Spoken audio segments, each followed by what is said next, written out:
எனக்கு ஒரு சிறந்த உதாரணமாக தோன்றியது நம்முடைய சபரிமலையில் இருக்கக்கூடிய ஐயப்பனுக்கு நாம் செல்வோம். இங்க இருக்கிற நிறைய பேர் ஐயப்பனுக்கு போவீங்க. ஆனா ஐயப்பனுக்கு 2 விதமான மனிதர்கள் போவாங்க. ஒரு மனிதர் வந்து ஊரே ஐயப்பனுக்கு மாலை போடுறாங்க, நானும் மாலை போடுறேன் அப்படின்னு ஒரு குரூப் இருப்பாங்க.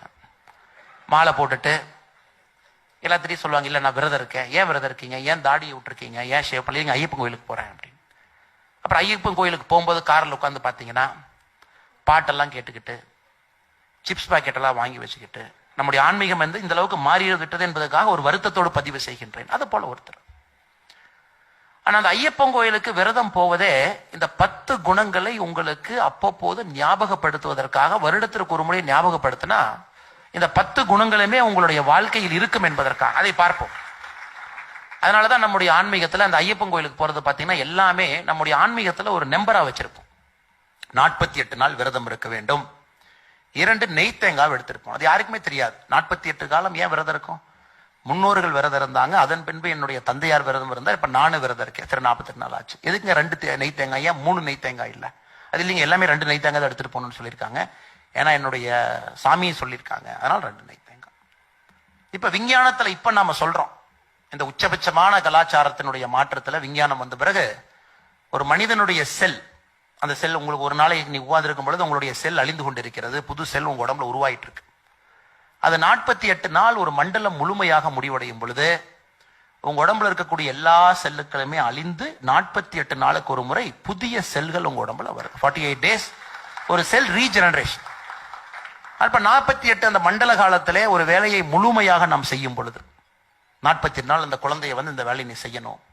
48 நாள் நீ இந்த கோச்சிங் பண்ணணும். 48 நாள் ஆரம்ப காலத்துல நீ கர்நாடிக் சங்கீதம் கத்துக்கணும். அந்த காலத்துல அப்படித்தான் இருந்துச்சு. எதை செய்தாலும் கூட 48 நாள் தொடர்ந்து செய்ய வேண்டும் என்று. அதனால்தான் கோயில்ல வந்து நம்முடைய சிலையை வைத்து உயிர் கொடுப்பதற்கு 48 நாள் மண்டல பூஜை நடத்துகின்றோம். இந்த 48 நம்முடைய ஆன்மீகத்துல ஒரு நம்பர். அதனாலதான் ஐயப்பன் கோவிலுக்கு 48 நாள் விரதம் இருந்து உங்களுடைய உடம்பை வருத்தி கொண்டு நீங்கள் ஐயப்பனுக்கு பார்ப்பதற்கு செல்லும் பொழுது நீங்கள் ஒரு புதிய மனிதனாக நீங்கள் உருமாறுகின்றீர்கள் என்பதற்கான ஒரு அர்த்தம். அப்ப இரண்டாவது, சரி எதுக்கு நாம வந்து ஒரு கருப்பு வேட்டி போடுறோம், கருப்பு சட்டை போடுறோம்? அது எதற்காக நாம் வந்து சாப்பிடக்கூடாதுங்கிறாங்க. காலையில வந்து குளிர்ந்தண்ணில குளிக்கணும், கோல்டு வாட்டர்ல குளிக்கணுங்கிறாங்க, 4 மணிக்கு எந்திரிக்கிறாங்க. அதெல்லாம் எதுக்கு சார்? நான் என் உடம்புல நல்லா இருக்கேன், நான் வந்து சுடுதண்ணியில ஹீட்டர் போட்டு குளிச்சுக்கிறேன், நான் 10 மணிக்கு எந்திரிக்கிறேன், நான் யாருக்கு எந்த தீங்கும் பண்ணல. அதையே நீங்க இன்சிஸ்ட் பண்றீங்க. அதெல்லாம் எங்கர் ஜெனரேஷன், குறிப்பா இந்த ஜெனரேஷன் எக்ஸ் அவங்க நிறைய கேட்கிற கேள்வி, எதுக்கு அதை பண்றீங்க? ஒரு மனிதனுடைய உச்சகட்ட இவால்மெண்ட் இப்ப இந்த இதுல சொல்றாரு, பக்திய ஞானத்துக்கு சொல்றாரு நம்முடைய ப்ரொஃபசர் PR முகுந்த் ஐயா. அதாவது நீங்களாகவே உங்களுடைய உடம்புக்கு ஒரு தண்டனை கொடுக்குறீங்க. உங்கள் வீட்டுல எங்க எல்லா இடத்துலயும் உணவு இருக்கு, அறுசுவை உணவுகள் இருக்கு, குக் இருக்காங்க, ஆப்பிள் இருக்கு, ஆரஞ்சு இருக்கு. ஆனால் 48 நாட்கள் நீங்க அதை சாப்பிட மாட்டேன் என்று முடிவெடுத்திருக்கின்றீர்கள். பார்த்தா உடம்புக்கு ஒரு வருத்திக்கிறீங்க.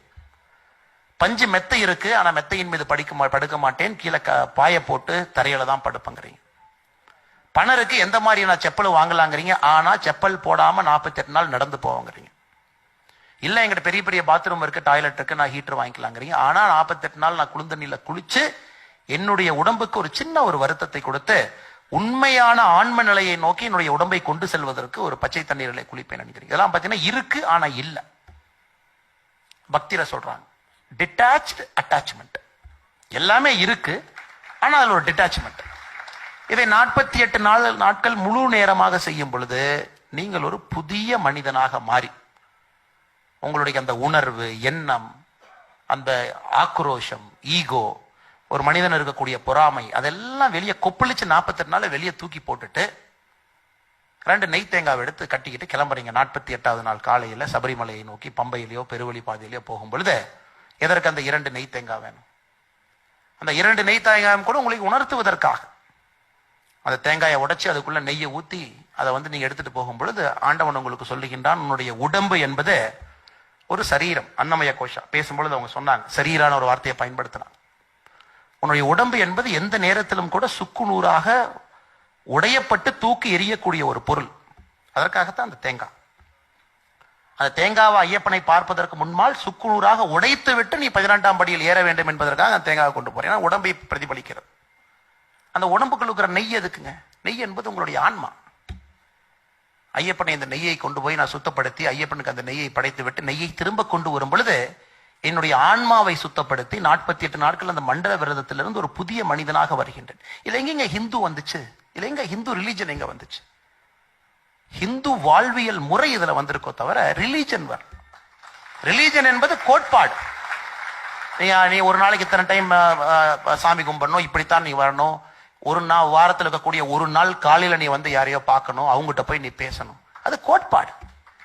இது ஒரு வாழ்வியல் முறையில நம்முடைய முழுவதும் பஞ்சபூதங்களோடு இணைத்து உங்களுடைய குணங்களை நெறிமுறைப்படுத்தி நல்ல ஒரு மனிதனாக உருவாக்குவதற்காக இது இருக்கு. போகும்போது தேங்காயெல்லாம் சுக்குநூறாக உடைத்து விட்டு அந்த நெய்யை எடுத்துட்டு போறீங்க. அது அந்த 18ஆம் படிக்கு அதுக்கு ஒரு சிம்பாலிசம் இருக்கு. 18 பொருட்களை 11 விஷயங்களை விட வேண்டும், 7 விஷயங்களை நாம் ஏற்றுக்கொள்ள வேண்டும். அது இன்னொரு நாளைக்கு அது பெரிய சப்ஜெக்ட்டுங்க. நீங்களும் அதை உணர்வீங்க, படிப்பீங்க. அதற்கு 18 அப்படிங்கிற நம்பர். அதையெல்லாம் தாண்டிய பிறகு விவேக் அக்னிஹோத்ரி என்ன சொன்னாங்க, ஐயப்பனை பார்ப்பதற்கு முன்பு முதலாக நீங்கள் ஐயப்பன் கோவிலில் பார்ப்பது தத்மவசி என்கின்ற ஒரு வார்த்தை. நம்முடைய உபநிஷத்தில் வரக்கூடிய 3 மகாகாவியத்தில் இது ஒரு மகாகாவியம். தத்மவசி என்று சொல்லுகின்றோம். தத்மவசி என்றால் நீ யார் என்று நினைக்கின்றாயோ நீதான் அது என்கின்ற ஒரு அர்த்தம். இது வந்து நம்முடைய பிலாசபிக்கல் தாட், நம்முடைய சித்தாந்தத்தில் உச்சகட்ட சித்தாந்தம். உன்னையே கடவுளாக பார்த்து கொள்வதற்கு உரிமை கொடுக்கக்கூடிய ஒரு சித்தாந்தம் இந்து வாழ்வியல் முறை. நீ என்ன ஆக வேண்டும் என்று நினைக்கின்றாயோ நீ இது ஆகிவிட்டாய். பகவத்கீதையில் ஐயா சொல்லியிருக்காங்க இந்த புத்தகத்தில். தத்மவசி.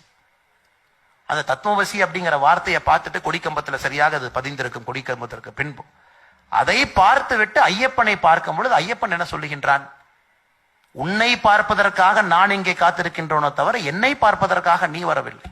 காரணம், என்னை பார்ப்பதற்கு கடவுளாக நீ வந்திருக்கின்றாய். 48 நாள் மாறிட்ட, மண்டலத்து விரதத்தை முடிச்சாச்சு, உடம்புல இருக்கக்கூடிய செல் எல்லாம் மாறிடுச்சு, மில்லியன்ஸ் ஆஃப் செல்ஸ், புது செல். உன்னுடைய காமம், கோபம், ஆக்ரோஷம் எல்லாத்தையும் விட்டுட்ட, எனக்காக நீ விரதம் இருந்து நடந்து வந்திருக்கிற. அப்ப நீ கடவுள். உன்னை பார்ப்பதற்காக இந்த சபரிமலையிலே அந்த ஐயப்பன் காத்திருக்கின்றான் ஒரு வேடனாக என்பது பொருள். அது இந்த இந்து வாழ்வியல் முறை. அதை காலகாலமாக பண்டை காலமாக அதை கொண்டு வந்து அது சரியாக இருக்கும் வரை நம்முடைய குணங்கள் என்பது சரியாக இருந்துச்சு. எந்த குணங்களுமே மாறல். ஞானம் இருந்தது, பக்தி இருந்தது, வைராகியம் இருந்தது, யோக நிலை வரை சரியாக இருந்தது, கடைசி நிலை பலம் வரை இருந்தது. அதை நம்முடைய குரு திரு முகுந்த் அவர்கள் இன்று மறுபடியும் அந்த புத்தகத்தின் மூலமாக நமக்கு அதை ஊர்ஜிதம் செய்கிறார். இன்னும் நீங்க பண்ணுங்க அப்படிங்கிற. இதை செய்யும் பொழுது அதனாலதான் நம்முடைய